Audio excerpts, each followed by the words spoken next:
नमस्कार, मी डॉक्टर कविता राणे. लक्षवेधीमध्ये आपल्या सर्वांचं स्वागत. आजची सकाळ उजाडली तेव्हा कोणत्या गोष्टी तुमच्या समोर आल्या आहे लक्षात? आजची जेव्हा सकाळ उजाडली तेव्हा तमाम भारतीयांसमोर दोन महत्त्वाच्या बातम्या होत्या. त्यातली पहिली होती घराघरामध्ये आनंद पेरणारी आणि दुसरी होती अनेकांच्या मनात प्रश्नांचं काहूर उठवणारी.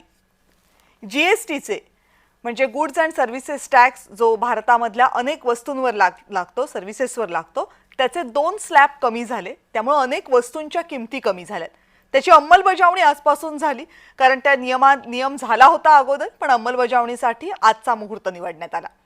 त्यामुळे खरेदी करा अशा हाका देणाऱ्या जाहिराती आज नजर जाईल तिथे लोकांच्या डोळ्यावर आदळत होत्या. अगदी महागड्या गाड्यांपासून ते स्वयंपाकघरातल्या दुधाच्या पिशवीपर्यंत सगळं स्वस्त झाल्याच्या जाहिराती दिसत होत्या. पण दुसरीकडे अमेरिका वारीचं स्वप्न पाहणारे अनेक विद्यार्थी आणि पालक यांच्यासाठी मात्र आजची तीच सकाळ दुःखाचं सावट घेऊन आली. कारण H1B विजाचा आधार घेऊन अमेरिकेत डॉलरवाला पगार मिळवण्याची स्वप्न पाहणाऱ्या अनेकांच्या स्वप्नांचा चक्काचूर करणारी ती बातमी. फक्त काही तासांमध्ये अमेरिकेनं या विजाची किंमत अफाट वाढवली. त्यामुळे आपलं मूल अमेरिकेतच पोहोचावं यासाठी अगदी मुलाच्या KG पासून ते PG पर्यंत अफाट प्रयत्न आणि अफाट खर्च करणाऱ्या पालकांचा भ्रमनिरास झालाय. दुसरीकडे अमेरिकेमध्ये आपल्या व्यवसायाचं दुकान थाटून बसलेल्या TCS, विप्रो, इन्फोसिस अशा अनेक कंपन्यांची बोबडी वळली. कारण अमेरिकन नागरिकांपेक्षा जवळपास निम्म्या पगारामध्ये काम करणाऱ्या भारतीय कर्मचाऱ्यांना अमेरिकेमध्ये आणण्याचा त्यांचा मार्ग आता प्रचंड खडतर झालाय. खरं तर वरवर पाहणाऱ्याला या दोनही बातम्यांचा एकमेकांशी फारसा काही संबंध असेल किंवा काही संबंध असेलच असं वाटणार नाही.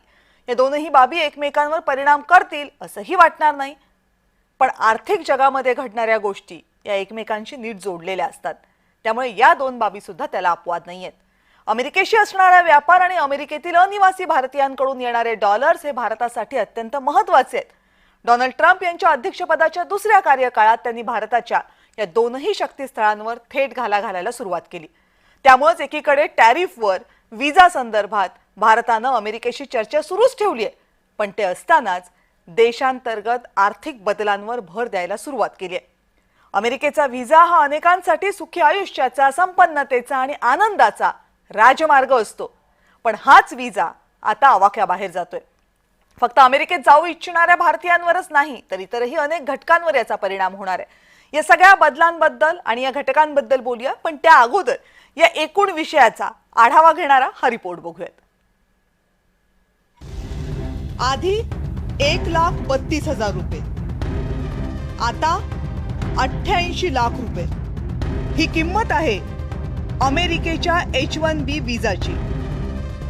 तोच विजा जो आतापर्यंत लाखो भारतीयांना त्यांच्या स्वप्नातल्या आयुष्याकडे घेऊन गेला.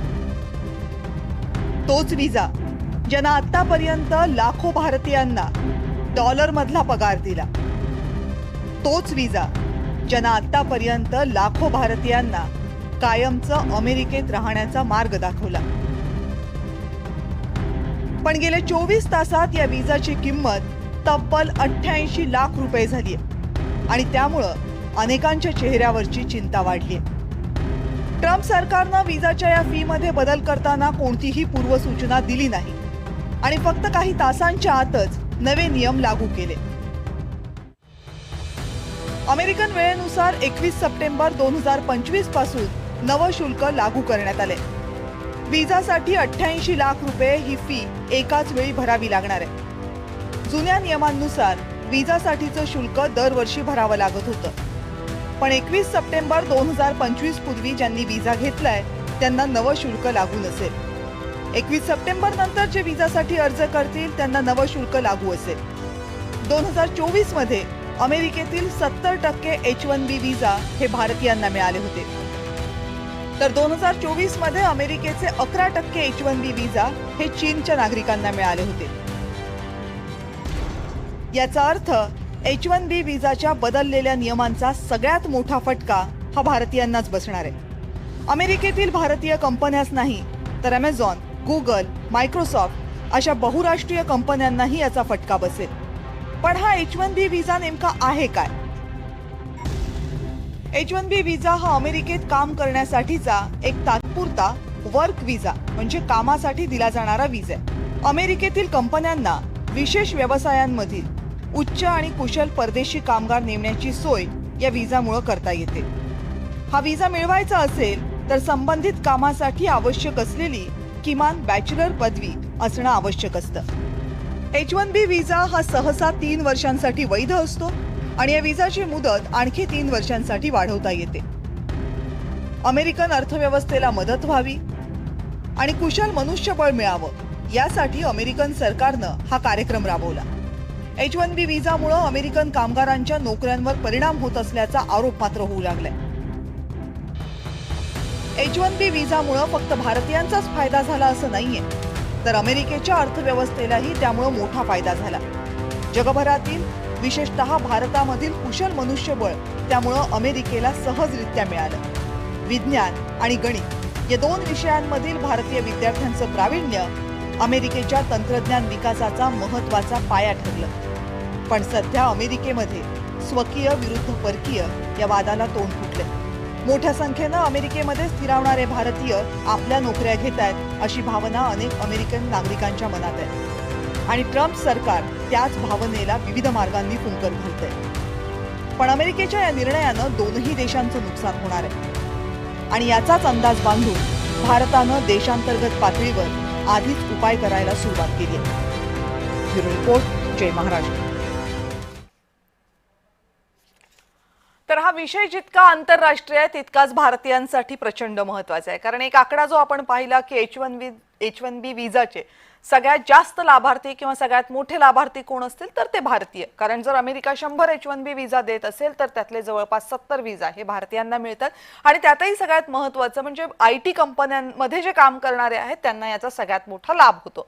अगदी भारतीय कंपन्यांचा विचार करायला गेला तर TCS ही सगळ्यात मोठी लाभार्थी कंपनी आहे असंही ही आकडेवारी सांगते जी अमेरिकेनं प्रसारित केलेली आहे. आता प्रश्न असा आहे की जर अमेरिका H1B व्हिसाची किंमत किंवा त्याच्यासाठी आकारलं जाणारं शुल्क हे 1,32,000 वरून थेट 88 लाखांपर्यंत नेत असेल तर याच्या मागे नेमकी काय कारणं आहेत आणि ती कारणं ही फक्त अमेरिकन किंवा अमेरिकेच्या नागरिकांशी संबंधित नसणार आहेत तर ती 2 देशांच्या संबंधांशी सुद्धा संबंधित असणार आहे. या सगळ्याचा उहापोह करायचा आणि त्यासाठी माझ्या सोबत आहेत आंतरराष्ट्रीय विषयांचे अभ्यासक डॉक्टर शैलेंद्र देवळाणकर. शैलेंद्र सर नमस्कार, स्वागत आहे आपलं. नमस्कार. आंतरराष्ट्रीय विषयांचे अभ्यासक नितीन रोंघेही आपल्या सोबत आहेत. नितीन सर आपलंही स्वागत. धन्यवाद. नमस्कार. निवृत्त लष्करी अधिकारी आणि आंतरराष्ट्रीय विषयांमध्ये विशेष रुची असणारे त्याचा विशेष अभ्यास असणारे लेफ्टनंट कर्नल सतीश ढगे आपल्या सोबत आहेत. सतीश सर पुन्हा एकदा स्वागत आपल्या चर्चेमध्ये. धन्यवाद डॉक्टर कविता. आणि अमेरिकेहून अगदी कोविड काळापासून वेगवेगळ्या आरोग्यविषयक घटनांची आरोग्यविषयक विषयांची आणि त्याचप्रमाणे भारत आणि अमेरिका संबंधांची माहिती तमाम महाराष्ट्रापर्यंत पोहोचवणारे डॉक्टर रवी गोडसे या चर्चेमध्ये सहभागी होत आहेत. रवी सर नमस्कार, आपलंही स्वागत. नमस्कार. आणि आंतरराष्ट्रीय विषयाचे अभ्यासक अनय जोगळेकर हेही आपल्या सोबत असतील. अनय सर आपलंही स्वागत. देवळाणकर सर सुरुवातीला तुमच्याकडे येते. एकूण या विषयाचा आवाका आहे तो प्रेक्षकांच्या माहितीसाठी पहिला समजावून सांगा की हा H1B व्हिसा नेमका आहे का आणि याचा काय परिणाम होणार आहे जर 1,32,000 वरची उडी थेट 88 लाखांवर जात असेल. मला असं वाटतं की ज्या पद्धतीने टेरिफची फार मोठ्या प्रमाणावरती चर्चा अमेरिकेने भारतावर लावलेल्या आयात शुल्काची मोठी चर्चा ही भारतात झाली त्याच पद्धतीने H1B व्हिसाच्या बाबतीमध्ये मोठी चर्चा आज या ठिकाणी होती. इव्हन आपण जय महाराष्ट्राच्या या प्लॅटफॉर्मवरती या संदर्भामध्ये आज आवर्जून चर्चा करतो आणि ते स्वाभाविक आहे कारण 2024 मध्ये जे H1B व्हिसा लॉटरी पद्धतीने दिले गेले प्रतिवर्षी साधारणतः 85,000 अशा प्रकारचे व्हिसा हे अमेरिकेकडनं दिले जातात. खरं तर ही प्रक्रिया 1990च्या दशकामध्ये सुरू झाली आणि जसं आपण आता सांगितलं की ज्यामध्ये विशेष कौशल्य असणारे काही विशिष्ट क्षेत्रामध्ये असणाऱ्या लोकांना त्यांचं अल्पकाळासाठी त्यांना हायर करायचं आणि त्यांच्या तंत्रज्ञानाचा किंवा त्यांच्या कौशल्याचा वापर हा अमेरिकेच्या अर्थव्यवस्थेसाठी विविध कंपन्यांसाठी होतात. आपल्याला कल्पना आहे की अमेरिका काही प्रॉडक्ट नेशन नाहीये, अमेरिका काही इंडस्ट्रियलाइज नेशन नाही. सर्व्हिस सेक्टर अमेरिकेमध्ये प्रचंड प्रिडॉमिनंट आहे. त्यामुळे हे मॅन पॉवर प्रामुख्याने IT सेक्टरसाठी मोठ्या प्रमाणावरती वापरलं गेलं. अर्थात याचाच वापर करत अनेक लोक म्हणजे अगदी डोनाल्ड ट्रम्प यांचे पूर्वीचे मित्र एलॉन मस्क असतील, सत्या नडेला असतील किंवा सुंदर पिचई असतील, या सगळ्या लोकांनी याच H1B व्हिसाचा वापर केलेला आणि ते अमेरिकेमध्ये गेलेत. यांची संख्या मोठ्या प्रमाणावर भारतीयांची आहे, कारण मागच्या वर्षीच्या आकडेवारीनुसार 85,000 पैकी साधारणतः 65,000 व्हिसा हे H1B व्हिसा हे भारतीयांना मिळालेले होते. अर्थात यामध्ये डोनाल्ड ट्रम्प यांच्या पोटात दुखण्यामागचं कारण हे तुम्ही प्रामुख्याने लक्षात ठेवा.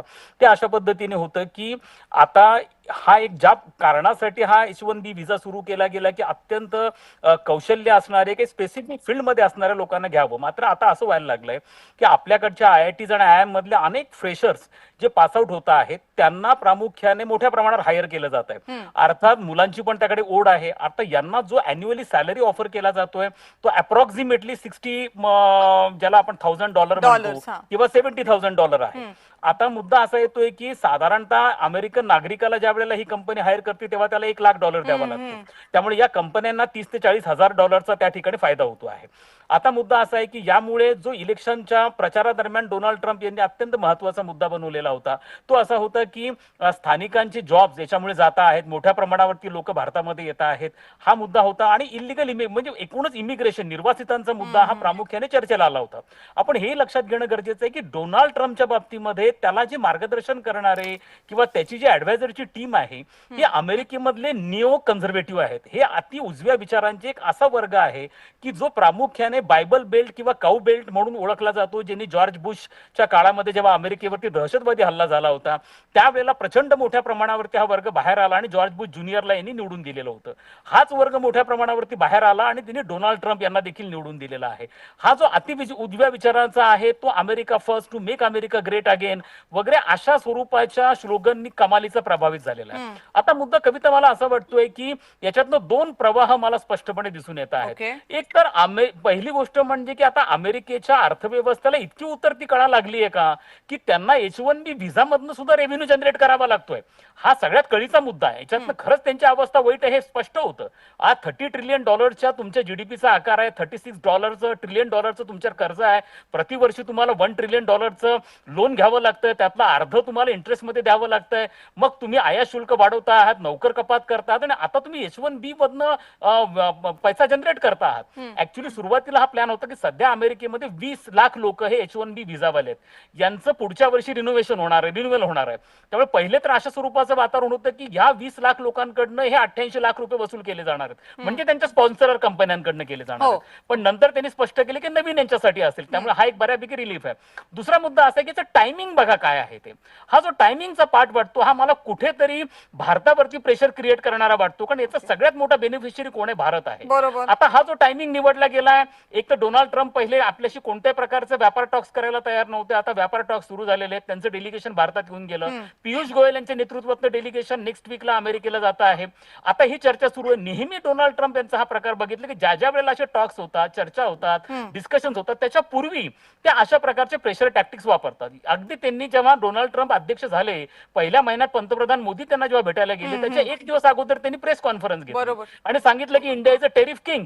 खरं तर त्यांना म्हणायची गरज नव्हती, परंतु नंतर मोदींच्या चर्चेमध्ये त्याच्यावरती दबाव क्रिएट व्हावा, कारण हा इंडस्ट्रियलिस्ट आहे, आयुष्यभर निगोशिएशन सौदेबाजी करत आलाय, प्रतिपक्षावरती प्रेशर क्रिएट करणं आणि आपल्या पदरात पाडून घेणं. त्यामुळे ही एक प्रेशर टॅक्टिकचा भाग आहे का हा पहिला मुद्दा आपल्याला विचारात घेणं. कारण त्यांनी आता बघा तुम्ही चबहार बंदरच्या बाबतीमध्ये पण त्यांनी स्पेसिफिक इंडिया स्पेसिफिक निर्णय घेतला. देवळणकर आपण ना मला वाटतं तो चबहार बंदरचा मुद्दा आहे तो घेऊयात, पण आधी आता तुम्ही मुद्दा उपस्थित केला तो मला जास्त महत्वाचा वाटतो आणि त्याला आपण भारताच्या नजरेतनं बघितलं, अमेरिका त्याच्याकडे कशी बघते. मला वाटतं रवी गोडसे सर आपल्याला व्यवस्थित सांगू शकतील की काय नेमके म्हणजे हे फक्त रेव्हेन्यू जनरेट करण्याचा मुद्दा आहे की भारतीय लोक येऊन आमच्या नोकऱ्या खातायत त्यामुळे त्यांना आता देऊ नका नोकऱ्या, हा जो एक विचार प्रवाह, ही जी भावना अमेरिकांमध्ये मोठ्या प्रमाणावर आहे त्याला फुंकर घालण्याचा गोडसे सर हा प्रयत्न आहे डोनाल्ड ट्रम्प यांचा?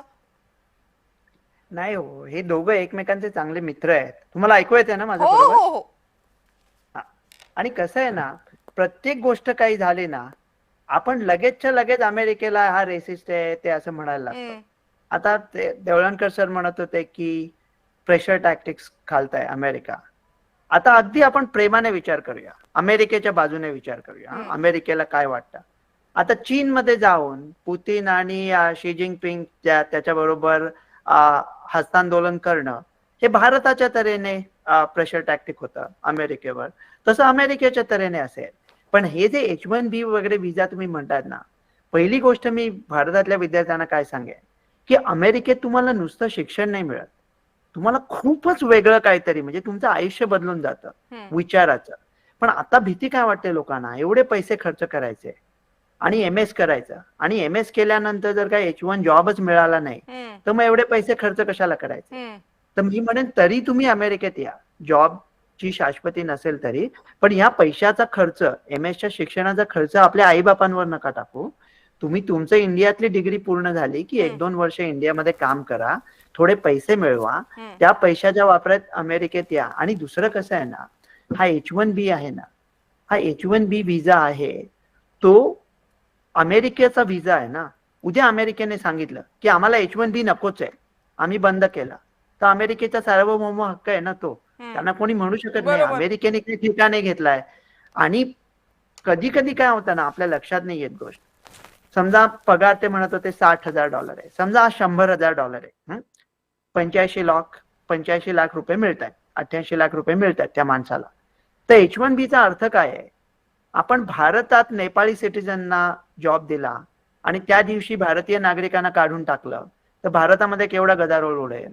अरे पाटण्यातल्या मुलाला मुंबईत जॉब मिळतो तेव्हा आपण आरडाओरडा करतोय की बाहेरचे लोक आमचे जॉब घेत आहेत, आणि इथे तर वेगळ्या देशाचे सिटीजन आहे. मग आता समजा जॉब घेतला, 100 लाखाचा जॉब आहे, तर त्याच्या आधी काय असतं त्याची एक अट, नॉन डिपेंडंट H1B ची किंवा ग्रीन कार्डची, की दुसरा कुठला अमेरिकन हा जॉब करायला उपलब्ध नाहीये. मग आता जर का अमेरिकन का उपलब्ध नसतील, ते करतील ना 100 लाखाचा जॉब. मग त्याच्याकरता काय म्हणतात H1B करता, की असा कुठला तरी एकमेवा द्वितीय स्टुडंट आहे किंवा जो कॅन्डिडेट आहे की जो असं काम करतो की जो दुसरा कोणीच करू शकत नाही, म्हणून तो H1B हवा, असे H1B आपण आणतो. पण आता खरंच असे कॅन्डिडेट राहिलेत का? मी स्वतः H1B वरून गेलो आणि मी प्रेमाने सांगतो, मी एकदम छान कॅन्डिडेट होतो, मी फार फायदा करून दिला त्यांचा. पण आता तुम्ही विचार करा, आपल्याला कोणी काही सांगितलं, म्हणजे समजा मी वीरू आहे, माझं लग्न ठरवायला मी जयला पाठवलं आणि मी जयला ओरडले, काय रे जय तू माझ्याबद्दल वाईट बोलला. जय म्हणाला, अरे तू दारू बंद कर, तू नोकरी शोध, मग करून देऊ बाळा तुझं लग्न. तर आता अमेरिका काय म्हणते भारताला दुसऱ्या अर्थाने, की या H1B मध्ये तुम्ही भ्रष्टाचार आणलाय, तर तुम्ही आपल्या त्या मित्राची मदत करून, हा आपल्याला सुवर्ण संधी आहे तो भ्रष्टाचार सुधारायची. हे काय करतात नाही का मिडल एज लोक, 100 लाखाला तुम्हाला पगार द्यायचा असेल तर तुम्हाला कॅन्डिडेट पण टणटणीत पाहिजे ना. 100 लाख देणार असेल तर तुम्हाला तेंडुलकर पाहिजे. पण हे एजंट लोक काय करतात, पार्थिव पटेल घेतात 60 लाखाला, त्याला 100 लाखाचं पॅकेज देतात आणि ते 40 लाख स्वतःकडे ठेवतात. उबर आहे, उबर किती सिंपल आहे राईड, उबर जगामध्ये चालतंय. आपल्याकडे पाऊस पडतंय पुण्यामध्ये, तेव्हा काय होतं उबर राईडचं, तो उबर राईडवाला ऐन वेळेला कॅन्सल करतो आणि तुम्हाला म्हणतो माझ्या बरोबर जायचंय का, उबरचं कमिशन मारूया. अमेरिकेला टॅलेंटेड लोकांची गरज आहे. मेलानिया ट्रम्प पण H1 व्हिसावर होती, इलॉन मस्कची सुरुवात H1. पण अमेरिकेला कोण लोक हवेत, पुढचे इलॉन मस्क हवेत, ते 8 रुपयाचे 6 रुपये करून उबरचं कमिशन खाणारे, 2 रुपये वाचवणारे ते जुगाडवाले नको आहेत अमेरिकेला. आणि ते लोक वाईट आहेत असं मी म्हणत नाहीये. त्याच्यामुळे अमेरिका काहीतरी चांगलंच सांगताय. आता एकाच सेकंद पटकन सांगतो, काही महिन्यापूर्वी ते बेड्या घालून इंडियनना पाठवलं, केवढा गदारोळ झाला होता तेव्हा. आता ते जे एजंट्स आहेत आपल्या पोरांना फूस लावून अमेरिकेला पाठवतायत, ते बिलबोर्ड लावून अजून पंजाबमध्ये जाहिराती करतात, त्यांच्यात केसाला कोणी धक्का लावलाय. कोणी तुम्हाला सांगतंय भ्रष्टाचार करा, तर त्याचं स्वागत करा ना, की काय भ्रष्टाचार चाललाय ते बघा, आपली सुधारा पद्धत. आपल्या चांगल्या विद्यार्थ्यांवर पण हा अन्यायच होतोय ना, की जर का दुसरे काय काय H1B वाले आहेत तिथे त्यांना इंग्रजीची 2 धड वाक्य बोलता येत नाही, सगळी सर्टिफिकेट खोटी, युनिव्हर्सिटीचं नाव ऐकले, म्हणजे कुठली सिस्टीम घेतली की त्याचा बँड कसा वाजवायचा ना, ते आपल्या. आणि मी काय म्हणत नाहीये की फक्त इंडियन कंपनी करतायत, की अमेरिकन मोठ्या कंपनी तेवढेच चोर आहेत, ते त्यांना जॉईन आहेत सगळ्यांना, तर असा विचार करायला पाहिजे. आणि मित्र आहे तो एकमेकांचे, त्याच्यामुळे ते आउटसोर्स केलं सुद्धा इंडियात आहे. तसं आपल्या विद्यार्थ्यांना काही घाबरायचं काही कारण नाहीये. हे जे चांगले विद्यार्थी असतील हुनरवाले, त्यांचं सगळं ठीकच ते होईल. पोहोचतील. पण सर मला तुम्ही पहिलं वाक्य जे सांगितलं ना ते फार आवडलं की फक्त पैशांचा आकडा बघू नका, अमेरिका काय तुम्हाला देतंय तेही बघा. विचारांची जर तुमच्या व्याप्ती वाढणार असेल, तुमचा आवाका वाढणार असेल आणि खरंच शिक्षण म्हणून तुमच्या पदरामध्ये खूप काही पडणार असेल तर त्याचा विचार जरूर करा. अर्थात तो करताना तुम्ही सल्लाही दिलाय की तो आप कमाई न करा बाप कमाई न करू नका असं तुम्ही सांगितलं. सतीश ढगे सर, आता हे H1B विजा नेमकं काय आणि त्यातनं 2 देशांवर काय परिणाम होऊ शकतात हे तर आहे.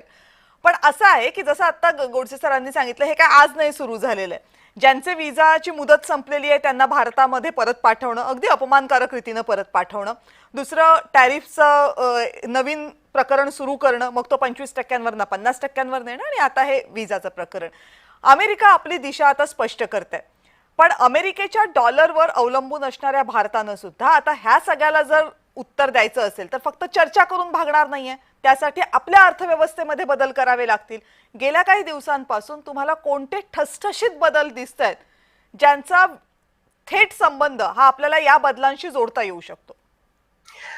नक्कीच डॉक्टर कविता, सुरुवातीला डॉक्टर देवळानकर यांनी जो कॉमेंट त्या ठिकाणी केला आणि त्यांनी सांगितलं की हे प्रेशरायझिंग टॅक्टिक आहे. डॉक्टर गोडसे त्याच्याशी अग्री करत नाही, पण मी पूर्णतः म्हणतो की हा डोनाल्ड ट्रम्प यांचं प्रेशरायझिंग टॅक्टिक आहे. आता याला थोडीशी चर्चेला एक 30 सेकंद अगोदर यासाठी घेतो की आपण अमेरिकेच्या चष्म्यातून त्या ठिकाणी पाहिलं तर ते काही चूक करतायत का? The answer is no. Yes. ते जे आहेत एक स्वतंत्र राष्ट्र आहेत, सार्वभौम राष्ट्र आहेत.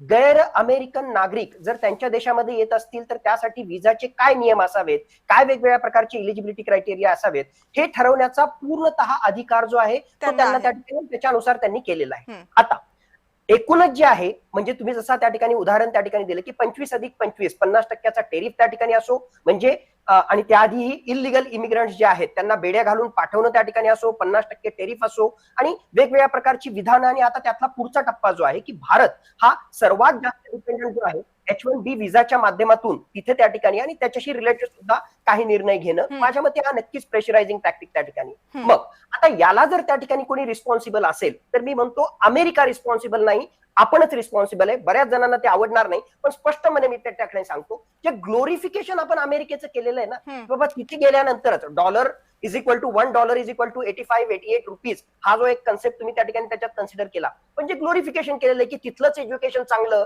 तिथलं स्टँडर्ड ऑफ लिव्हिंग चांगलं, खायचं प्यायचं इथलं, एज्युकेशन घ्यायचं इथलं आणि जे आहे पाणी कुठं भरायचं अमेरिकेमध्ये येऊन भरायचं. माझ्यासारख्या एखाद्या व्यक्तीला जे आहे ते नक्कीच त्या ठिकाणी पटणार नाही. पण अशा प्रकारचं ग्लोरिफिकेशन झाल्यामुळेच हे यंग जनरेशन किंवा स्पेशली IT प्रोफेशनल्स मोठ्या प्रमाणामध्ये तुम्हाला तिथे जाताना त्या ठिकाणी आढळतात आणि त्याचाच परिपाक म्हणजे आपली डिपेंडन्सी. मी आता फक्त या मुद्द्यावर येतोय. IT आणि IT एनेबल्ड सर्व्हिसेस, एकूण आपल्या ज्या IT कंपनीज आहेत साधारणतः 60% रेव्हेन्यू हा अमेरिकेवर त्या ठिकाणी डिपेंडंट आहे. आपल्याला का डायव्हर्सिफिकेशन पहिल्यांदाच त्या ठिकाणी करता आलं नाही? आता सुद्धा संधी आहेच ना. जर्मनी सारखा देश आहे, जपान सारखा त्या ठिकाणी देश आहे, तिथे आपण जे आहे म्हणजे कंपॅरेटिव्हली जे आहे आपला स्टेक त्या ठिकाणी कमी आहे आणि IT कंपनीच्या पॉईंट ऑफ व्ह्यू जो आहे आपला स्टेक हा अमेरिकेमध्ये त्या ठिकाणी जास्त आहे. आता अशा प्रकारचा निर्णय घेतल्यामुळे रेमिटन्सेस म्हणजे असे भारतीय जे तिथे त्या ठिकाणी राहत आहेत आणि त्यांच्याकडून भारतामध्ये जो पैसा त्या ठिकाणी परत पाठवला जातो $1 = 88 रुपीज त्या पॉईंट ऑफ व्ह्यू तो रेमिटन्सेस जो आहे त्याला मोठा फटका बसणार आहे या H1B विजाच्या रिस्ट्रिक्शनमुळे. दुसरी महत्वाची गोष्ट टेक्नॉलॉजी ट्रान्सफर, की अल्टिमेटली जे आहे टेक्नॉलॉजीच्या पॉईंट ऑफ व्ह्यूनं, इनोव्हेशनच्या पॉईंट ऑफ व्ह्यूनं तो आपल्याला कुठेतरी जो आहे मोठा धोका आहे. तिसरा महत्वाचा धोका कोणी मानो ना मानो मोठ्या प्रमाणामध्ये आमच्या 142 कोटीच्या जनतेमध्ये जे आहे सगळ्यात मोठा प्रॉब्लेम जो आहे किंवा एक महत्वाचा प्रॉब्लेम जो आहे तो बेरोजगारी. आणि बेरोजगारीच्याही पलीकडे जाऊन मी म्हणेल अंडर एम्प्लॉयमेंट, कमी प्रतीची रोजगारी. आता जर खरोखरच या H1B चा फटका त्या ठिकाणी बसला आणि तिथे करोडोंमध्ये पॅकेजेस घेणारे आमचे हे IT प्रोफेशनल्स त्यांना जर भारतामध्ये परत त्या ठिकाणी यावं लागलं, फार दुःखानं ते येतील, काय ते हॅपीली त्या ठिकाणी येणार नाही, पण त्यांना असं करोडोचं पॅकेज देणाऱ्या खरोखरच IT कंपनीज आपल्याकडे त्या ठिकाणी आहेत का? एका वाक्यामध्ये जर त्या ठिकाणी सांगायचं असेल ना तर मी त्या ठिकाणी म्हणेल थोडंसं क्रिटिकली मी त्या ठिकाणी बोलतो, पण मी म्हणेल की प्रॅक्टिकली खूप सारी आव्हानं या सगळ्या निर्णयामुळे आपल्या समोर निर्माण झालेली आहेत आणि थिअरॉटिकली खूप साऱ्या ऑपॉर्च्युनिटीज आपल्या समोर निर्माण झालेल्या आहेत. का मी हे त्या ठिकाणी म्हणतो? ऑफकोर्स ज्याला आपण म्हणतो रिव्हर्स ब्रेन ड्रेन त्या ठिकाणी होईल आणि त्याहून महत्वाचं ब्रेन गेन म्हणजे अशा प्रकारचे रिस्ट्रिक्शन्स असल्यामुळे प्रचंड प्रमाणामध्ये जे अतिशय हुशार IT सेक्टर मधले त्याचबरोबर हायली स्किल्ड प्रोफेशनल्स जे आहेत ते USA ला जाण्याच्या ऐवजी जे आहे नक्कीच आपल्याकडे त्या ठिकाणी काम करतील. ठीक. स्टार्टअप इकोसिस्टम जगामधली तिसरी सर्वात मोठी स्टार्टअप इकोसिस्टम आहे. इनोव्हेशनच्या पॉईंट ऑफ व्ह्यू ते काम करतील. GCC म्हणजेच ग्लोबल केपेबिलिटी सेंटर हे भारतामध्ये त्या ठिकाणी निर्माण होतील. शेवटचा पण अत्यंत महत्वाचा मुद्दा, भारताकडे 142 कोटी जनता आहे. डिमांड आणि सप्लाय या दोन्ही गोष्टीसाठी जे आहे जबरदस्त कॉम्बिनेशन Yes. फक्त आणि फक्त भारताकडे त्या ठिकाणी. बरोबर. 142 कोटी जनतेमधला डेमोग्राफिक डिव्हिडंड म्हणजे साधारणतः 15 ते 65 हा वर्किंग एज ग्रुप जो आहे तो 65% भारताकडे त्या ठिकाणी आहे. कुठलीही गोष्ट बनवली तो कुठं बाहेर पाहायची गरज नाही. या 142 कोटी जनतेलाच तुम्ही त्या ठिकाणी विकू शकता. मग खऱ्या अर्थानं जर भारत आत्मनिर्भर झाला, भारत भाषणाच्या माध्यमातून नाही, खऱ्या अर्थानं जर आत्मनिर्भर भारत झाला, खऱ्या अर्थानं तशा प्रकारची स्टार्टअप इकोसिस्टम निर्माण झाली, मेक इन इंडिया झाली, IT सेक्टरसाठी सुद्धा, तर कुठला अमेरिका अशा कुठल्याच देशाची जी आहे आपल्याला त्या ठिकाणी गरज नाही. पण ज्यावेळेस आपलं सरकार त्यावर काम करेल, काम करतंय, स्टार्टअप आहे, स्टँडअप इंडिया त्या ठिकाणी आहे, मुद्रा योजना आहे, पण खरोखरच ऑन ग्राउंड जातंय का, त्यातले हॅसल्स आपण हटवणार आहोत का, एस ऑफ डुईंग बिझनेस वाढवणार आहोत का, हे पॉझिटिव्ह निर्णय ते जर झाले तर आपल्याला पॉझिटिव्हली इफेक्ट जो आहे येणाऱ्या काळामध्ये आपल्याला दिसू शकेल. बरोबर आहे. हे मुद्दे खूप महत्वाचे आहेत. पण नितीन सर, आता प्रश्न असा आहे की ज्या डिमांड सप्लायचा उल्लेख आता करण्यात आला सतीश ढगे सरांकडनं, त्या डिमांड सप्लायचा जर आपण विचार केला तर भारत ही एक प्रचंड मोठी बाजारपेठ आहे. आता ही जशी संधी आहे तसं त्याच्यामधले काय प्रॉब्लेम्स आहेत तेही ढगे सरांनी सांगितलेत. प्रश्न असा आहे की जर अमेरिका वेगवेगळ्या मार्गांनी भारताची कोंडी करू पाहत असेल आणि तिथून येणारा डॉलरचा भारतामधला ओघ हा कमी होणार असेल तर डेफिनेटली भारताला आपल्या अर्थव्यवस्थेमध्ये काही ना काहीतरी बदल करावे लागतील. याच्या अगोदरचा इतिहास सुद्धा सांगतोय की जेव्हा जेव्हा अशी परिस्थिती आली तेव्हा तेव्हा भारतातले मोठे रिफॉर्म्स घडले. आत्ताची ही परिस्थिती भारतामध्ये अर्थव्यवस्थेत रिफॉर्म्स करण्यासाठी, मोठे बदल घडवण्यासाठी आपल्याला उद्युक्त करतेय का? अगदी बरोबर प्रश्न आहे तुमचा. आणि याच्या अगोदर जे ढगे सर बोलले, मी त्याच्याच कंटिन्युएशन मध्ये बोले. मी एका थोडस विषयांतर करतो की what is the great American dream. म्हणजे आपल्याकडे जे कदाचित तुमच्या पिढीला, मला सगळ्यांना एक अट्रॅक्शन होतं की ग्रेट अमेरिकन ड्रीम म्हणजे काय आहे. तर मी एका खूप चांगल्या अमेरिकन अर्थशास्त्रीला विचारलं होतं. तो बोलला, नितीन, इट इज सिम्पल. तुम्ही शाळेत जा, चांगला अभ्यास करा, म्हणजे तुम्हाला चांगले ग्रेड्स मिळतील, मार्क मिळतील. तुम्ही चांगल्या विद्यापीठात जा, चांगली डिग्री घ्या, मग तुम्हाला चांगली नोकरी मिळेल, तुम्ही एखादं चांगलं घर बांधाल, तुम्हाला चांगली बायको मिळेल, तुमचे मुलं चांगले शिकतील आणि तुम्ही कार घ्याल, फॉरेन टूर्स कराल, हे ते. मला तुम्हाला एक प्रश्न विचारायचा आहे. आज जर भारतात कुठल्या मुलांनी किंवा कुठल्याही विद्यार्थ्यांनी, मुलींनी हा जर पाथ घेतला, शाळेत जाताना व्यवस्थित शिकले, पुढे चांगल्या डिग्र्या घेतल्या, त्या हिशोबाने चांगली कामं केली, अगदी IT मध्ये सुद्धा, लोक म्हणतात IT मध्ये सॅच्युरेशन आहे, पण IT मध्ये आजही चांगल्या नोकऱ्या उपलब्ध आहेत जिथे लाखभर रुपये पगार तुम्हाला भारतात मिळतो, जो अमेरिकेशी कदाचित कम्पेअर होऊ शकणार नाही. पण आपल्या इथली महागाई बघता ते बरोबर होतं. दुसरी एक गोष्ट की एक गोष्ट लक्षात घ्यायला पाहिजे की 95 पासून जे Y2K बूम आला होता, ज्याच्यात अमेरिकन मध्ये खूप आपल्या इथली मुलं गेली होती, आज ती सिटीजन्स तिथं झालेली आहेत. तो फुगा कुठेतरी पुढल्या 2-3 वर्षांसाठी तरी फुटलेला आहे, हे आज तुम्ही लक्षात घेऊन घ्या. ओके. ट्रम्प तुम्हाला दोन्ही तिन्ही बाजूंनी, अगदी तुमचं चबाहार बंदरगाह असो, तुमच्यावरती लावण्यात येणारं टेरिफ असो किंवा हे असो. आता अजून याच्यातली पुढची एक गोष्ट मी तुम्हाला सांगतो. जी मुलं 2024 पर्यंत गेली, ज्यांच्याकडे आतापर्यंत H1 आलेला आहे, ती सुखी आहेत. पण कोणी या गोष्टीचा विचार करतंय का की त्यांच्यावरचा जो डिपेंडंट विजा आहे, म्हणजे त्याच्या मिसेसला जो, त्याच्या स्पाउसला जो विजा मिळतो, त्याच्या नवऱ्याला किंवा बायकोला, त्याच्याबद्दल ट्रम्प आता पुढची खेळी खेळतील, त्याच्यात लोकांना अडचणीत आणतील. कारण त्यांना काहीतरी ऑप्शन राहायचं की तुम्ही काही आवर्स काम करू शकता, आपल्या घराला हातभार लावू शकता. पण येणाऱ्या काळात जर भारत परत त्यांचे जर आपले ट्रेड निगोशिएशन्स व्यवस्थित झाले नाही तर भारताला या गोष्टीची तयारीही ठेवावी लागेल. दुसरा एक फार मोठा प्रश्न आहे, जी मुलं 2020 नंतर गेली, म्हणजे कोविड नंतर 22, 23, 21 मध्ये जी मुलं गेली, ती मुलांचा एक प्रवास असतो. म्हणजे एक तो स्टुडंट F1 विजा, त्यानंतर H1B विजा, त्यानंतर काही वर्ष काम करून ग्रीन कार्ड आणि काय म्हणतात त्याला शेवटी सिटीझनशिप. म्हणजे माझ्या सोबतची जी मुलं 99-98 पर्यंत डिग्री करून गेली, त्या सगळ्यांनी माझ्या देखतच 2012 आणि 16 मध्ये मत दिलं. मी इलेक्शनच्या वेळी गेलो होतो USA ला. तर ती मुलं आता सिटीझन झाली आहेत, त्या लोकांना काही प्रॉब्लेम नाही. जी या मध्ये अडकलेली मुलं आहे एस्पेशली 2020 नंतर गेलेली, हा त्यांच्यासाठी हा खरोखर कसोटीचा काळ आहे. हो. आणि येणाऱ्या काळात नंबर 1 तिथून येणाऱ्या मुलांना नंबर 1 आपण नोकऱ्या देऊ शकू का त्या लेवलच्या, आणि नंबर 2 आपल्याला भारतात येणारं प्रचंड रेमिटन्स जे ढगे सरांनी आता सांगितलं, याच्यामुळे आपल्या अर्थव्यवस्थेवरतीही ताण येणार आहे. आणि तिसरी गोष्ट, एक 2 मिनिटं घेतो, की तिसरी गोष्ट, आपण आता ह्या मुलांना किंवा आपल्या इथं तयार होणाऱ्या IT प्रोफेशनल्सला तितक्या नोकऱ्या देण्यासाठी तयार आहोत का? तुम्ही बघतात बेंगलोर ऑलरेडी चोक झालाय, पुण्यातून मध्यंतरी हिंजवडीमध्ये काय झालं, स्वतः उपमुख्यमंत्र्यांना जाऊन तिथं उभं राहावं लागलं. आपण ह्या गोष्टी सिरियसली घेत नाही. ज्यावेळी तहान लागते त्यावेळी आपण विहीर खंदायला घेतो. हे आपला इथला सगळ्यात मोठा प्रॉब्लेम आहे.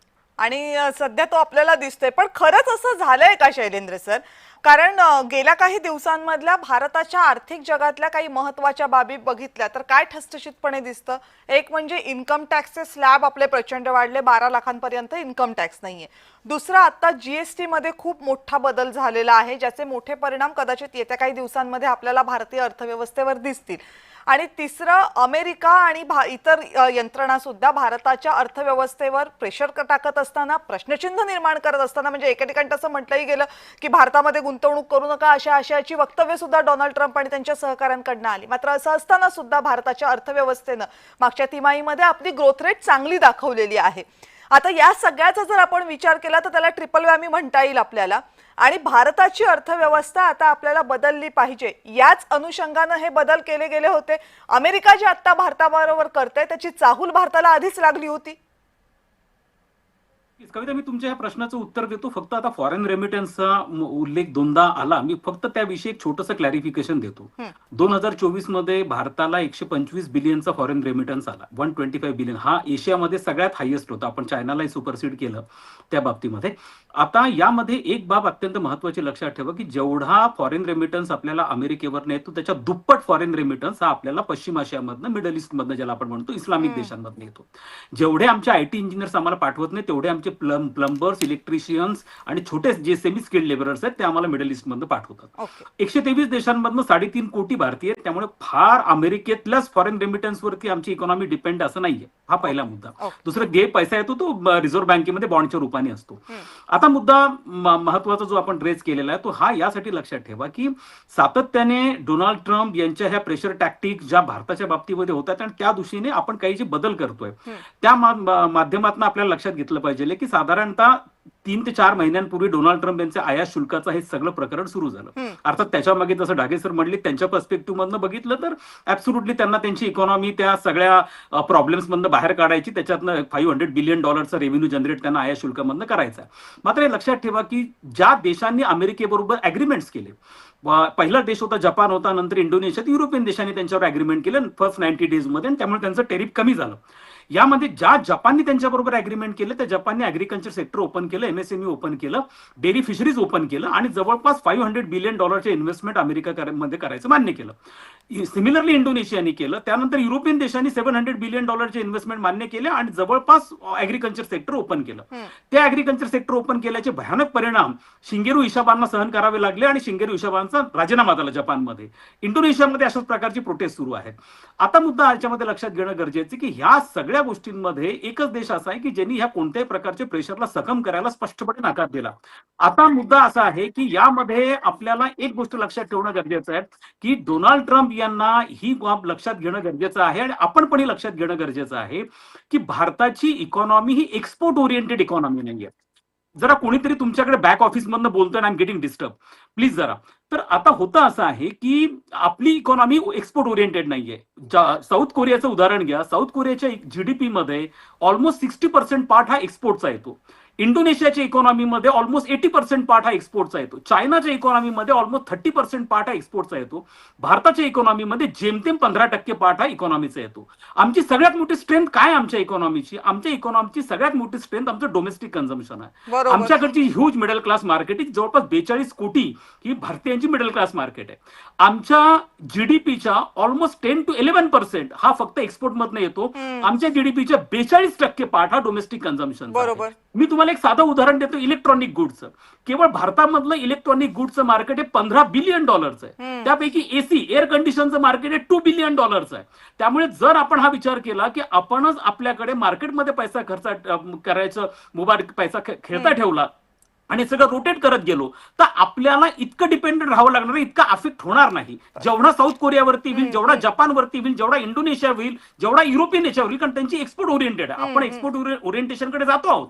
पण आता आपल्यावरती इफेक्ट होईल का, तो एवढा होणार नाही याची डोनाल्ड ट्रम्पला पण कल्पना आहे. मात्र त्यांना काय पाहिजे आहे, हा कुठेतरी इगोचा पार्ट आहे. अर्थात असं नाहीये की अमेरिका ज्या गोष्टी आपल्याला एक्सपोर्ट करतो त्याच्यामध्ये प्रिडॉमिनंटली ऍग्रिकल्चर, ऍक्च्युअली त्यांच्याकडे जे एक्सपोर्ट करतात ते आयटी प्रॉडक्ट्स आहेत, ऑटो प्रॉडक्ट्स आहेत. आपण त्यांच्या टेस्ला गाडीच्या इम्पोर्ट ड्युटी डाऊन करून टाकली, हार्ले डेव्हिडसनची इम्पोर्ट ड्युटी डाऊन करली, बर्बन विस्कीच्या इम्पोर्ट ड्युटी डाऊन करून टाकल्या, 24 प्रॉडक्टवरच्या इम्पोर्ट ड्युटी आपण डाऊन केल्या. आपण त्यांच्याकडनं तेल विकत घ्यायला लागलो, जो 13व्या क्रमांकाचा तेल सप्लायर होता तो आता 6व्या क्रमांकाचा तेल सप्लायर झालेला आहे. आपण काही डिफेन्स इक्विपमेंट्स पण घेतोय, जो त्यांना $32 बिलियन डेफिसिट वाटतोय, तो डेफिसिट कसाही पद्धतीने ब्रिज केला जाईल. पण ते जे आडून बसले, त्यांचा इगो जो हर्ट झाला की जपान आमच्या बरोबर अग्रीमेंट करू शकतो, इंडोनेशिया करू शकतो, साऊथ कोरिया करू शकतो, युरोपियन देश, भारत का नाही करत आहे. आणि हा त्यांचा कळीचा मुद्दा आहे. म्हणून कोणत्या ना कोणत्या पद्धतीने आता ते म्हणतात रशियाकडनं आपण तेल आयात करतो आहोत म्हणून केलं. अहो मला एक सांगा, तुम्ही 5,000 सँक्शन्स रशियाच्या विरुद्ध टाकले, रशिया युक्रेन युद्ध थांबलं का? आपल्या किती, आणि मग एकट्या भारताने रशियाकडनं तेल ते स्वतः तरी पाळतात का? ते बाकी काढा किती सँक्शन्स, पण मुळात स्वतः त्या सँक्शन्सची पूर्तता करतात का? एक्झॅक्टली. मी एकच वाक्य कविता पूर्ण करतो. भारत जेवढं तेल घेतो त्याच्या तिप्पट $67 बिलियन लक्झरी गुड्स युरोपनी 2024 मधनं रशियाकडनं इम्पोर्ट केल्या. $67 बिलियन. अमेरिका अल्युमिनियम आणि लिथियम त्यांच्याकडनं इम्पोर्ट करतो. आपल्यापेक्षा तिप्पट चायना तेल इम्पोर्ट करतो. मग ह्या सगळ्यांचं केंद्र भारतच का, हे प्रामुख्याने लक्षात घेणं तुम्हाला अत्यंत गरजेचं आहे. हा जो भाग आहे हा प्रामुख्याने त्यांचा कुठेतरी, त्याची जी एकूणच पर्सनॅलिटी आपण डोनाल्ड ट्रम्प यांची पाहिली, हा कुठेतरी हर्ट झालेला व्यक्ती आहे. आता मुद्दा तुमचा असा येतोय की जर तुम्हाला स्पेसिफिक वाटतं, मी चाभारचा उल्लेख पहिले का बरं केला होता, 2018 मध्ये ह्याच डोनाल्ड ट्रम्पनी परमिशन दिली, त्याला वन टाइम वेव्हर म्हणतात. हा वन टाइम वेव्हर इराणच्या इम्बार्गो मध्ये भारताला डोनाल्ड ट्रम्प कडनं दिला गेलेला होता. त्यानंतर तुम्हीच तेल घेण्यासाठी बायडन प्रशासनाचे त्यावेळेला भारतातले अँबॅसिडर सर्गेटी होते. या सर्गेटींनी अनेक न्यूजपेपरला इंटरव्ह्यू दिला होता की भारत रशियाकडनं तेल घेतोय, इट्स अ वेलकम जेस्चर. त्याच्यामुळे आंतरराष्ट्रीय मार्केटमध्ये तेलाच्या किमती बॅलन्स व्हायला लागतील. कारण जेव्हा भारताने तेल घ्यायला सुरुवात केली तेव्हा तेलाची किंमत जागतिक बाजारपेठेमध्ये $79 वरनं $117 वरती गेली होती. आणि जर भारताने तेल घेतलं नसतं ते $200 पर्यंत गेली असती. त्यामुळे जागतिक याच्यामध्ये वाव जर्मनच्या फॉरेन मिनिस्टरचे, फ्रान्सच्या फॉरेन मिनिस्टरचे ऑफिशियल स्टेटमेंट आहेत. आणि म्हणून भारत 2 महिन्यापूर्वीपर्यंत जर्मनला देखील सगळ्यात मोठं तेल सप्लाय करणारा भारत होता. अमेरिकेला भारत तेल सप्लाय करत होता. एक प्रकारची अंडरस्टँडिंग होती. मग अचानक आपण का वाईट झालो आहोत? त्यामुळे हा मुद्दा विसरून चालणार नाहीये की हा प्रेशर टॅक्टिकचा भाग आहे आणि हे डोनाल्ड ट्रम्प यांच्या पर्सनॅलिटीचा तो भाग आहे. त्यामुळे निगोशिएशन करणं, प्रतिपक्षावर दबाव टाकणं, आपल्यामध्ये मॅक्सिमम गोष्टी पदरात पाडून घेणं, हा एक प्रेशर, नेहमी घुमजाव करणं. आता पहिले हॅड स्टँड घ्यायचा, नंतर कन्सिलेटरी स्टँड घ्यायचा. पहिले तुम्ही विजाच्या बाबतीमध्ये स्टँड घेतला, नंतर सांगितलं न्यू कमर्सला आहे. आता याच्यामध्ये देखील बरेचसे बदल होतील. आणि हे काय त्यांची एक्झिक्युटिव्ह ऑर्डर म्हणजे ब्रह्मवाक्य नाहीये. अमेरिकेमध्ये ज्युडिशरी आहे. डोनाल्ड ट्रम्प यांच्या पहिल्या कार्यकाळामध्ये सुद्धा शेवटला H-1B विजा त्यांनी रद्द केलेलाच होता आणि तेव्हा त्यांना ती ऑर्डर पूर्ण करता आली नव्हती, कारण तिथल्या प्रशासनानं तिथल्या न्यायालयाने ते मान्य करायला नकार दिला होता. त्यामुळे H-1B विजाच्या बाबतीमध्ये आणखीन काही अतार्किक निर्णय येतील याच्याबद्दल काही शंका नाहीये. फक्त तुम्ही जसं म्हणता ती काही फायनल ऑर्डर नसणार आहे. त्याला अनेक पैलू असतील आणि अमेरिकेची संसद असेल, काँग्रेस असेल किंवा मग त्यांची न्याय व्यवस्था असेल, त्याचाही सामना त्याला करावा लागेल. आता तुमच्या सगळ्यांसाठी एक प्रश्न आहे आणि तो प्रश्न असा आहे की आता भारताने या बाबतीत काय काय करायला हवं. तुमच्या एक्सपर्टीजनुसार तुम्ही सगळ्यांनी उत्तर द्यायचंय. फक्त माझी विनंती अशी आहे की तुम्ही ते अगदी थोडक्यामध्ये दिलं तर बरं होईल. सुरुवात मी अनय जोगळेकरांपासून करते. अनय जी, आता भारतानं आपल्याला जे करार करायचे आहेत अमेरिकेबरोबर, त्यासाठी काय काय करायला हवं, कोणकोणत्या कंडिशन्सचा विचार करायला हवा, आणि जर या विजाच्या लढाईमध्ये सुद्धा अमेरिकेला तोंड द्यायचं असेल तर भारतापुढचे पर्याय काय काय आहेत? अमेरिकन कंपन्यांनी किंवा अन्य बहुराष्ट्रीय कंपन्यांनी जगभरात जिथे टॅलेंट आहे अशा ठिकाणी GCC म्हणजे ग्लोबल कॅपॅसिटी सेंटर तयार केलेली आहेत. भारतात अनेक प्रकारची GCC तयार होत आहेत. महाराष्ट्र त्याच्यात एक आघाडीवरचं राज्य आहे आणि त्याच्यामुळे या सगळ्या निर्णय प्रक्रियेचा H-1B व्हिसाबाबत भारतावर खूप मोठ्या प्रमाणावर परिणाम होईल असं मला वाटत नाही.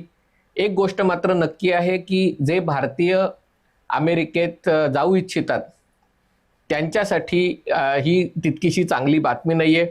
ट्रम्प यांच्या निर्णयाने एक गोष्ट स्पष्ट झालंय की जी लोक ऑलरेडी तिकडे गेलेली आहेत, H1B व्हिसावर काम करतायत, त्यांना आत्ता तरी याचं काही टेन्शन घ्यायची गरज नाही किंवा त्यांना दर वर्षाला $1,00,000 भरायची गरज नाही. ही एक वेळेला भरायची फी आहे.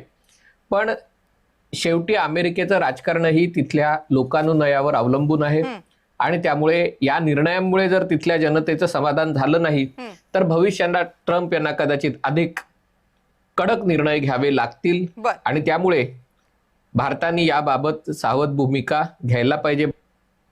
बर, गोडसे सर, भारताच्या भूमिकेबद्दल आता तुमचं मत.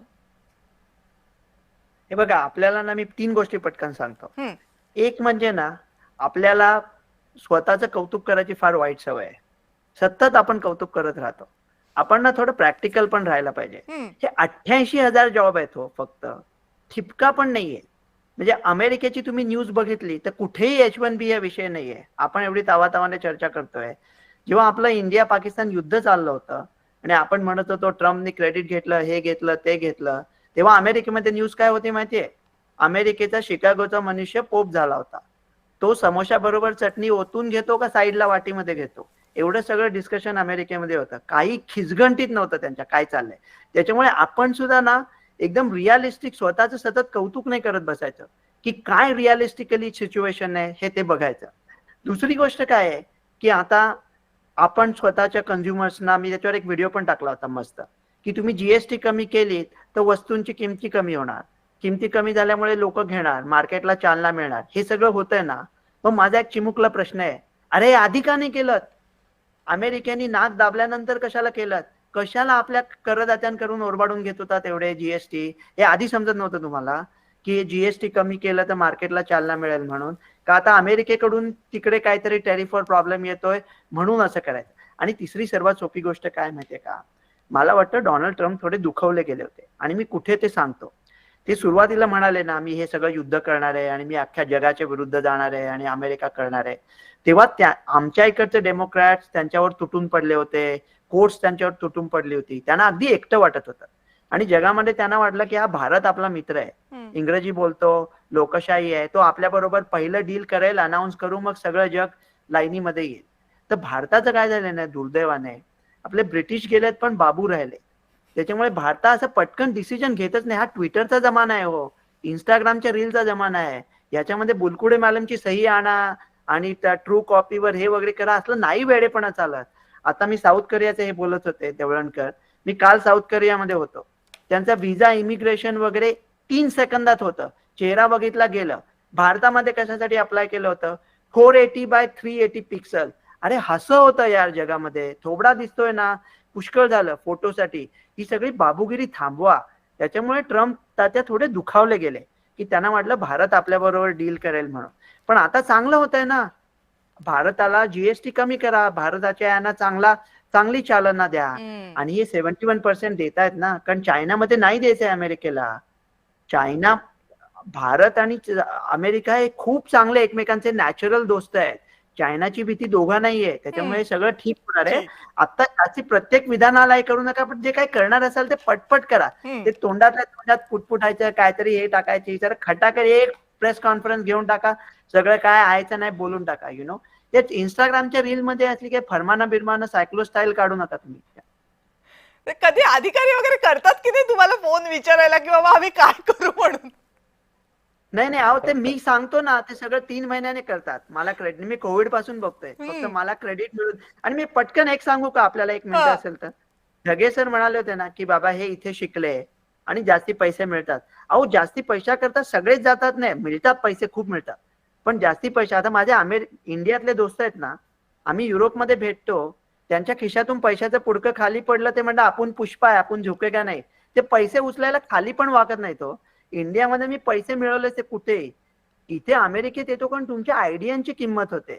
माझी आयडिया होती 18 वर्षाची असताना, लग्नाच्या आधी पत्रिका बघतो, तसं सिकल सेल आणि थॅलेसेमियाचे ब्लड वर्क करून बघायचं.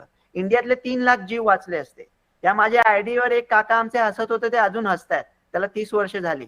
नवीन आयडियांची तुम्ही कदर करायला लागा. इंडियाचा अमेरिका बनेल एका दिवसामध्ये. हा मुद्दा खूप महत्वाचा आहे की टॅलेंट हवंय. म्हणजे H1B विजाच्या मुळाशी सगळ्यात काय आहे, H1B विजाच्या मुळाशी पण हेच आहे की जर टॅलेंट असेल तर आमच्याकडे या, त्या टॅलेंटची आम्ही कदर करतो. हे त्याच्या खालची बेसलाईन होती आणि ती झाली सुद्धा. पण त्याच्यात काय काय प्रॉब्लेम आले आणि त्याचा प्रवास तो 90-95 पासून जो सुरू झाला होता तो कुठे येऊन थांबलेला आहे आता 2025 मध्ये, ते आपण सगळे बघतोय. ढगे सर, काय करायला हवं भारतानं आता? नक्कीच डॉक्टर गोडसेंनी जो मुद्दा दिला त्याच धाग्याला धरून मी पुढे त्या ठिकाणी जातो. 100% खरं की आयडिया, इनोव्हेशन, आपल्या टॅलेंटची किंमत बाहेर होते म्हणून हे लोक त्या ठिकाणी त्याच्यात जात असतील. पण मी म्हणतो खरं चॅलेंज तिथंच आहे ना. माझं घर आहे आणि माझ्या घरामध्ये जर काही त्या ठिकाणी प्रॉब्लेम असतील तर त्या पळपुटेपणा करून दुसरीकडे जाऊन आपण आपलं भलं करण्याच्या ऐवजी तो माझा देश आहे आणि त्याला कसं सुधारता येईल. मग मी म्हणेल हे थेरॉटिकल बऱ्याच जणांना वाटेल, पण राजकारणापासून, समाजकारणापासून आपल्या एरियामधलं फंक्शनल लीडर होणं आणि तिथं फाईट करणं हे जास्त संयुक्त ठरलं असतं दुसऱ्याच्या घरचं पाणी भरण्याच्या ऐवजी. काय करता येईल? माझ्या मते short term, medium term, long term measures त्या ठिकाणी घेता येतील. आज घडीला आपले कॉमर्स मिनिस्टर जे आहेत ते अमेरिकेमध्ये त्या ठिकाणी आहेत. त्याचबरोबर येणाऱ्या काही दिवसामध्ये आपले एक्सटर्नल अफेअर्स मिनिस्टर त्या ठिकाणी असणार आहेत. पहिली गोष्ट माझ्या मते आता सुद्धा त्यांच्याशी चर्चा करून मला अपेक्षा आहे की काही अंशी या H1B विजाशी रिलेटेड जे काही रिस्ट्रिक्शन ठेवण्यात आले, काही भारताच्या फेवरमध्ये तशा गोष्टी त्या ठिकाणी येऊ शकतात शॉर्ट टर्म मध्ये. दुसरी गोष्ट, जर खरोखरच असे रिस्ट्रिक्शन त्या ठिकाणी इम्प्लाय झाले तर अमेरिकेच्या अर्थव्यवस्थेचं, IT सेक्टरचं सुद्धा नुकसान आहे आणि त्याच्या माध्यमातून नियर शोरिंग आणि ऑफ शोरिंग होतील. म्हणजेच या अमेरिकेमधल्या ज्या IT कंपनीज आहेत त्या कॅनडामध्ये म्हणा, युरोपियन युनियनमध्ये म्हणा, जपानमध्ये म्हणा, त्यांचं रिसर्च अँड डेव्हलपमेंट सेंटर किंवा या हाय स्किल्ड प्रोफेशनल्सला $1 लाख आणण्यासाठी देण्याच्या ऐवजी अशा प्रकारच्या दुसऱ्या देशांमध्ये जे आहेत आपली सेंटर्स त्या ठिकाणी उभा करतील. मी म्हणतो भारताला सुद्धा संधी आहे. जसं बोलताना मी सांगितलं की आपली ओव्हर डिपेंडन्सी 60% सुद्धा जास्त आपला IT कंपनीचा रेव्हेन्यू जर अमेरिकेपासून येत असेल, जर्मनी विषयी विचार करा, जपान करा, दुबई विषयी त्या ठिकाणी विचार करा आणि त्याच्या रिलेटेड ऍक्शन घ्या. आणि सर्वात महत्वाचा मुद्दा, भारत 142 कोटी जनतेचा देश, सगळं काही इथेच त्या ठिकाणी त्याच्यात आहे आणि दुसऱ्या बाजूला आमचा डेमोग्राफिक डिव्हिडंड, काम करणारे हात सुद्धा त्या ठिकाणी आहेत. जर सरकारनं, समाजानं, ओव्हरऑल आपल्या व्यवस्थेनं तशा प्रकारचं पूरक वातावरण निर्माण केलं तर डॉक्टर गोडसेंचा जो त्या ठिकाणी एक प्रकारचा ग्रीवान्स त्या ठिकाणी त्याच्यात होता की आमच्याकडे जे आहे आयडियाला किंमतच नाही, इनोव्हेशन, स्टार्टअप आणि त्याच्याशी रिलेटेड स्कीम्स आहेत, पण एस ऑफ डुईंग बिझनेस म्हणा, ब्युरोक्रेटिक हर्डल्स म्हणा, भ्रष्टाचार म्हणा, याला जेवढं कमी करता येईल आणि जेवढं सक्षम नेतृत्व हे आपल्याला राजकीय नेतृत्व त्या ठिकाणी देईल, त्यावेळेस माझ्या मते येणाऱ्या काही दशकांमध्ये या कोणाचीच आपल्याला त्या ठिकाणी गरज पडणार नाही आणि दुसरे जण जे आहेत ते आपल्याकडे पाणी भरायला त्या ठिकाणी येतील. पण मी जसं सुरुवातीला म्हटलं, थेरॉटिकल ऑपॉर्च्युनिटी आहे. या थेरॉटिकल ऑपॉर्च्युनिटीला आपण प्रॅक्टिकल ऑपॉर्च्युनिटी मध्ये कसं बदलणार? खरं आहे, म्हणजे बोलताना सगळं छान वाटतं की आपल्याकडे सगळं आहे म्हणून, पण जमिनीवर उतरून जेव्हा काम करायला सुरुवात करतो तेव्हा आपल्याकडे काय नाहीये किंवा काय असायला हवं याची खरी जाणीव येते आणि तीच तुमच्या दोघांच्याही बोलण्यामधनं समोर येते. नितीन सर. डॉक्टर कविता, या तिघाही लोकांनी अगदी व्यवस्थित सगळं सांगितलेलं आहे. मी थोडंसं विषयांतर करतो तुमची परवानगी असेल तर. शुअर. बेसिकली एक लक्षात घ्या की ट्रम्प हा भारतामुळे अत्यंत दुखावला गेलेला माणूस आहे. म्हणजे ट्रम्पचं जर तुम्ही एकंदर कॅरेक्टर बघितलं, 80 वर्षाच्या जवळपास ते झालेले आहेत. 3 सुंदर बायका मिळाल्या त्यांना आयुष्यात, प्रत्येक सुख मिळालं, 2दा राष्ट्राध्यक्ष झाले. त्यांना माहिती आहे की अमेरिकन कायद्यानुसार मी तिसऱ्यांदा अमेरिकेचा राष्ट्रपती बनू शकत नाही.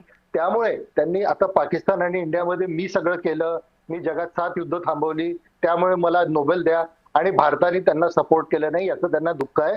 त्याच्यामुळे हे सगळं चालू आहे. दुसरं, ज्या गोष्टीला कोणीच लक्ष घातलं नाही, मला एक म्हणजे माझा एक त्याच्यात व्ह्यू वेगळा आहे. सगळ्यांनी एक गोष्ट लक्षात ठेवावं, भारताची आंतरराष्ट्रीय नीती, भारताची आंतरराष्ट्रीय नीती कुठेतरी चुकती आहे असं मी तुम्हाला सांगतो. मी एक लहानशी यादी बनवली, अगदी मिनिटभर घेईल, की भारतात काय काय चुकलं जे आमच्यासारखे कॉमन लोकांना. 48 साली आपण काश्मीर प्रश्न युनोत नेला, 71 मध्ये आपण 93,000 युद्ध कैदी सोडले पण आपण POK परत घेतला नाही. 1979 साली मोरारजींनी कहूटाबद्दल जियांना सांगितलं. 99 मध्ये आपल्याला कारगिल युद्धाच्या वेळी मुशर्रफचं डायरेक्ट फोन टॅपिंग चालू होतं, ते आपण जगासमोर आणलं. आणि 2019 मध्ये आपण हाऊडी मोदी केलं आणि 2020 मध्ये नमस्ते ट्रम्प केलं. आता इथं सगळे आपले प्रेक्षक आहेत, इथे सगळे एक्सपर्ट्स आहेत. राजकारणात चुका होत असतात आणि काही घोड चुका होत असतात. यातल्या चुका कुठल्या झाल्या आहेत आणि घोड चुका कुठल्या झाल्या आहेत आणि याच्या पुढे ह्या सगळ्या कशा टाळता येतील आणि कसं आपलं जे एक अलिप्तवादी धोरण होतं बघा, की तुम्ही दोघं जण भांडत राहा, रशिया अमेरिका तुम्ही भांडत राहा, पण आम्ही एक अलिप्तवादी धोरण ठेवू. हो. आपण या धोरणाला स्टिक करून राहायला पाहिजे आणि माझ्या देशासाठी काय चांगलं आहे, माझ्या लोकांसाठी काय चांगलं आहे याचा विचार करायला पाहिजे on a global perspective level. फक्त एका देशासाठी नाही तर संपूर्ण जगाच्या पाठीवर. आणि जर ती भारताला भारताची महाराष्ट्र- नीती राहील. तुम्ही बरोबर म्हणतात, नीती- इतिहासामध्ये ती Yes. भारताची नीती राहिलेली आहे आणि भारतानं त्या बाबतीमध्ये पुन्हा एकदा विचार. आणि हा मुद्दा खूप महत्वाचा होता की फक्त अर्थकारण एवढ्या एकाच गोष्टीनं याच्याकडे पाहता येणार नाही. आंतरराष्ट्रीय स्तरावर आंतरराष्ट्रीय संबंध आपण इतर देशांशी कसे ठेवलेले आहेत आणि आंतरराष्ट्रीय संबंधांबद्दल जेव्हा आपण बोलतो तेव्हा ते 1-2 वर्षांचे नसतात. त्याला कायमच मागच्या काही वर्षांचा बॅकलॉग कायम लक्षात घ्यावा लागतो. आणि त्या दृष्टीने सर तुमचा मुद्दा खूप महत्वाचा होता. शैलेंद्र सर, वेळ माझ्याकडचे संपले, पण एका मिनिटात मला तुमचं मत घेतल्यापासून राहत नाहीये की काय भारतानं करायला पाहिजे, तुमचे बेसिक पॉइंट्स. मला असं वाटतं की याला हे जे ओव्हर एम्फोसिस चाललं आहे अमेरिका या संदर्भामध्ये, तो कदाचित संपवला डोनाल्ड ट्रम्पचं हेच स्वप्न होतं की डोनाल्ड ट्रम्प जेही काही बोलेल त्याची चर्चा जगभरात व्हावी आणि आपण हेडलाईन्स मध्ये राहावं. तेच आपण करतोय, त्याच्याच त्या ड्रीमला आपण पूर्णत्व देण्याचा प्रयत्न करतोय. जसं मी यापूर्वी सांगितलं होतं की अमेरिकेबरोबरचा आमचा व्यापार आमच्या जीडीपीच्या जस्ट जेमतेम 4% आहे. त्याचप्रमाणे अमेरिकेमधले आमचे जे जॉब्स आहेत त्याच्या कितीतरी पटीने जास्त आमच्याकडचे लोक सेमी स्किल लेबर्स हे मिडल ईस्ट मध्ये, वेस्ट एशियामध्ये बरोबर. जात असतात. तेवढा प्रचंड पैसा ते आपल्याकडे पाठवत पाठवतात. असतात. आपण हेही लक्षात घेतलं पाहिजे आणि अत्यंत जबाबदारीने मी स्टेटमेंट करतोय. आजच्या घडीला जेवढी गरज भारताला अमेरिकेच्या नाहीये त्याच्या दुप्पट गरज अमेरिकेला भारताची आहे. Perfect. अहो, व्यापार हा जेमतेम तुमचा कुठेतरी $30 बिलियन आहे. त्याच्यासाठी तुम्ही 20 वर्ष म्हणजे बिल क्लिंटन पासून, रादर 30 वर्ष, बिल क्लिंटन पासून तर बायडन पर्यंत ज्यांनी पूर्णपणे पॉलिसी डिझाईन करून तुम्ही भारताला एशिया पॅसिफिक मध्ये चीनचा काउंटरबेट म्हणून तयार केलं. ज्या भारताची जनता अमेरिकेच्या विरोधामध्ये होते 45 वर्ष, हे एक्सट्रेंज डेमोक्रेसीज होत्या. म्हणजे यांच्यामध्ये डिवोर्स झाला नव्हता पण दोघांचे एकमेकांकडे पाठ होते. हे एक्सट्रेंज कपल होतं. अमेरिका ज्याला म्हणतो जगातली सगळ्यात याची लोकशाही, आपण मोठी लोकशाही आपली आणि ती जुनी लोकशाही, पण हे दोघे एकमेकांकडे पाहत नव्हते. 45 वर्ष एकमेकांकडे यांची पाठ होती. 2-3 महिन्याच्या या गोष्टींनी आपण एवढं डिस्टर्ब का व्हावं? ह्या देशाचा इतिहास 2500 वर्षांचा, अमेरिकेचा इतिहास 250 वर्षांचा आहे. अहो, आमच्या इतिहासामधले एक पान देखील नाही, चॅप्टर तर लिव्ह असाइड. मग तुम्ही अमेरिका आपण त्याला हाईप का करतो आहोत? याच्याही पेक्षा जास्त प्रचंड मोठ्या संधी डायव्हर्सिफिकेशन तुम्हाला आहे, पण आपण ओव्हर डिपेंडन्सी त्या भागाकडे आपली झालेली असल्यामुळे आपण त्याच्यामध्ये झालो. मला असं वाटतं की ही कन्सिलेटरी स्टँड स्वतः घेईल ते एवढा मोठा स्ट्रॅटेजिक ऑब्जेक्टिव्ह ज्याच्यासाठी अमेरिकेचे यापूर्वीच्या सगळ्या प्रेसिडेंटनी आपली एनर्जी, आपलं पर्सनल कॅपिटल इन्व्हेस्ट केलेलं भारताला कन्व्हिन्स करण्यासाठी, ते डोनाल्ड ट्रम्प केवळ ट्रेडसाठी आणि छोट्या मोठ्या गोष्टींसाठी करतात. ट्रेड हा दोघांमधला मिनिस्केल आहे, हा विषय असू शकत नाही. त्याच्या कितीतरी पटीने भारताचा ट्रेड हा इस्लामिक देशांबरोबर आहे, तो साधारणतः 250 बिलियनचा जातो. साऊथ ईस्ट एशिया बरोबर 150 बिलियनचा ट्रेड जातो. चायना बरोबर आपला 225 बिलियनचा ट्रेड आहे. अमेरिकेचा ट्रेड हा मॅटर करत नाही. मला असं वाटतं की वेट अँड वॉच पॉलिसी ठेवावी. डोनाल्ड ट्रम्प म्हणजे अमेरिका नाही हे स्पष्टपणे लक्षात घ्या. डोनाल्ड ट्रम्प हा काही लिमिटेड, मी तसं काऊ बेल्टचा उल्लेख केला, त्यांच्या सपोर्टवर त्या व्यक्ती आहेत. 3 वर्षांचं अस्तित्व आहे. त्यानंतर डोनाल्ड ट्रम्प म्हणजे अमेरिका नाही. आजही अमेरिकेमध्ये डेमोक्रॅट रिपब्लिकन पक्षामधनं पण त्यांना अपोज होतोय. उद्या ह्या महागाईचे चटके त्यांना हे कळत नाहीये की जी कंपनी 88 लाख रुपये माझ्यासाठी रजिस्ट्रेशन फीस देणार आहे, मला हायर करणार आहे H1B विजासाठी, ती कोणाकडनं हे पैसा वसूल करणार आहे? सर्वसामान्य नागरिकांकडनं करणार आहे. टेरिफचा पैसा कोणाकडनं वसूल केला तर सर्वसामान्य नागरिकांकडनं केला जाणार आहे. अहो, आजही तुमच्याकडे हे तुमच्या ऑक्टोबर पर्यंतच्या ऑर्डर बुक आहेत म्हणून सगळ्या नोव्हेंबर डिसेंबर मध्ये बघा तुम्ही काय अवस्था व्हायला लागती. भारतामधल्या सोलापूर चादरीपासून, पिलो, बेडशीट कव्हर्स पासून या सगळ्या गोष्टी, अत्यंत स्वस्तामधला बासमती राईस असेल, आंध्र प्रदेशमध्ये श्रीम्स असेल, इतके स्वस्तामध्ये अमेरिकेमध्ये जात होते. या सगळ्या प्री बुक्ड ऑर्डर असल्यामुळे ऑक्टोबर पर्यंत इम्पॅक्ट नाही. नोव्हेंबर डिसेंबर मध्ये बघा खुद्द जनता रस्त्यावरती यायला लागेल. त्यामुळे डोनाल्ड ट्रम्प म्हणजे अमेरिका नाही, सगळं काही नाही. बरोबर आहे तुमचं. हा काय परिणाम फक्त जरी आपण असं म्हणत असलो की अमेरिकन मीडिया याच्याबाबत काही बोलत नाही, कदाचित ते इग्नोरंट असतील आणि पुढच्या काही महिन्यांमध्ये नोव्हेंबर डिसेंबर जसं तुम्ही म्हणताय की खरे चटके जाणवायला लागल्यानंतर या विषयावर चर्चा अमेरिकेमध्ये सुद्धा सुरू होईल. आपल्या सगळ्यांच्या बोलण्यातनं जे 3 महत्त्वाचे मुद्दे आले जे भारतासाठी खूप महत्त्वाचे आहेत, ते मला असं दिसतंय की भारताची डेमोग्राफिक ताकद म्हणजे तरुण हात भारताकडे जे आहेत काम करणारे ते खूप मोठे आहे. भारताचं स्वतःचं डोमेस्टिक मार्केट म्हणजे आपलं जे स्वतःचं मार्केट आहे ते खूप मोठं आहे. आणि तिसरं महत्त्वाचं आपलं सर्व्हिस सेक्टरवर असलेला डिपेंडन्स. पण भारताचा आणि अमेरिकेचा सर्व्हिस सेक्टरवर असलेला डिपेंडन्स यामध्ये खूप मोलाचा फरक आहे. कारण भारत जर सर्व्हिस सेक्टरवर डिपेंड असेल तर भारताकडे इंडस्ट्रियलायझेशन आणि ॲग्रिकल्चर या 2 सेक्टरसाठी प्रचंड मोठी जागा अजूनही उपलब्ध आहे. याचा अर्थ भारताला पसरायला वाव आहे आणि त्यासाठी काम करायला हात आहेत. या सगळ्याची सांगड जर भारतानं घातली तर अमेरिकेकडनं येणारा डॉलर किंवा अमेरिका जे आकडे आपल्याला दाखवते त्याचं फारसं अप्रूप आपल्याला वाटणार नाही, पण त्यासाठी जमिनीवर बदल करण्याची गरज आहे आणि त्यासाठी भारताच्या एकूण प्रशासकीय, आर्थिक व्यवस्थेमध्ये, शैक्षणिक व्यवस्थेमध्ये खूप मोठे बदल अपेक्षित आहेत. भारत हे बदल करायला तयार आहे का? हे लवकर करणार का? या प्रश्नांची उत्तरं जर ठामपणे सकारात्मक आली तर कदाचित 1-2 वर्षांनंतर अशा प्रकारच्या चर्चा करण्याची वेळच भारतामध्ये असणार नाही, हे निश्चित. आपण सगळेजण या चर्चेमध्ये सहभागी झालात त्याबद्दल आपल्या सगळ्यांचे मनापासून आभार. आणि लक्षवेधीमध्ये आता वेळ झाली इथेच थांबण्याची. पाहत रहा जय महाराष्ट्र.